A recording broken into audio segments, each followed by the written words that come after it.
Sarah Sanders refusing to answer what's a very simple question. How many African Americans work in the White House? Gender. Look, I'm not going to go through and do a count the same way I'm not going to do a sit down and count on the staffers that are in your news organizations.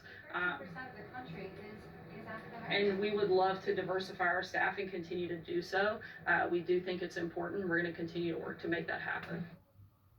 Up front now, Angela Rye, former executive director of the Congressional Black Caucus, and Gina Loudon, a member of President Trump's 2020 Re-election Advisory Council.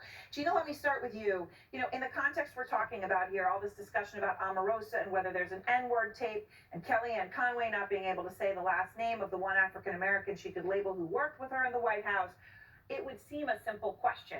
How many black staffers work in the White House? She couldn't even give a rough number. Does that disappoint you?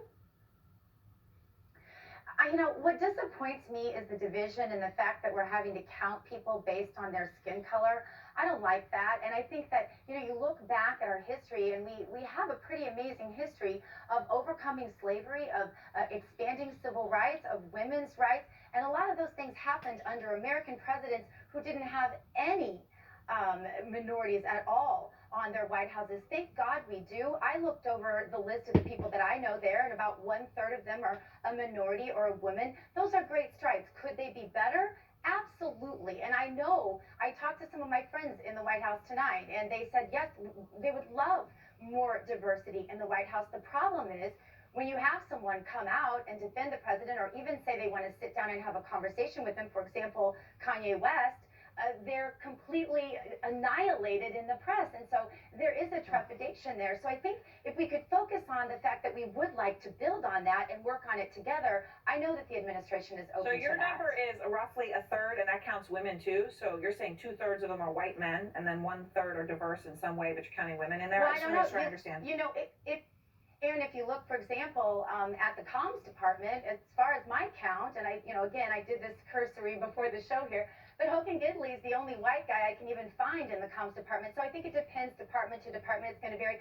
But I think the bottom line is the policy that comes out of this White House: 700,000 new jobs, record unemployment for all minorities and women. I mean, the list, and it's a good list. And there's more coming out. There's new on the Dodd-Frank repeal. There's great news coming out about small business leaders, who many of them are minorities. So there's a lot of good news, Aaron. Angela? I think I got stuck at Gina saying that American presidents have done a great deal for people of color, like ending slavery. Like, I think I'm stuck in 1865 right now. Like, I can't believe that's the justification. But that was a Republican president. You know what, sis? And that's great. But you just really missed the mark. For you to have to say, right, that we don't necessarily need diversity in this White House. That's not what I said.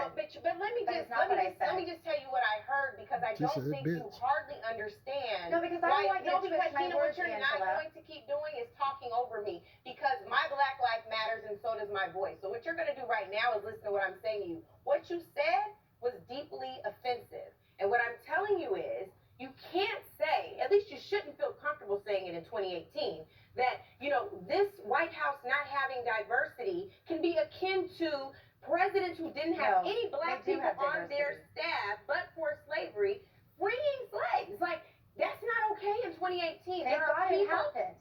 Ma'am, I let you talk through all of that nonsense. I just need you to let me finish my point, and my point is this. You're not going to be able to successfully name one black person who works in the West Wing, because you know what? Omarosa didn't even work in the West Wing.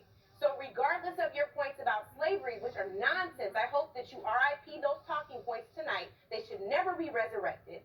I'm telling you that it's a problem in this White House with the staff, and the reason why is because it's slim pickings. You know why? Because nobody wants to go work for a racist. There's not a single senior black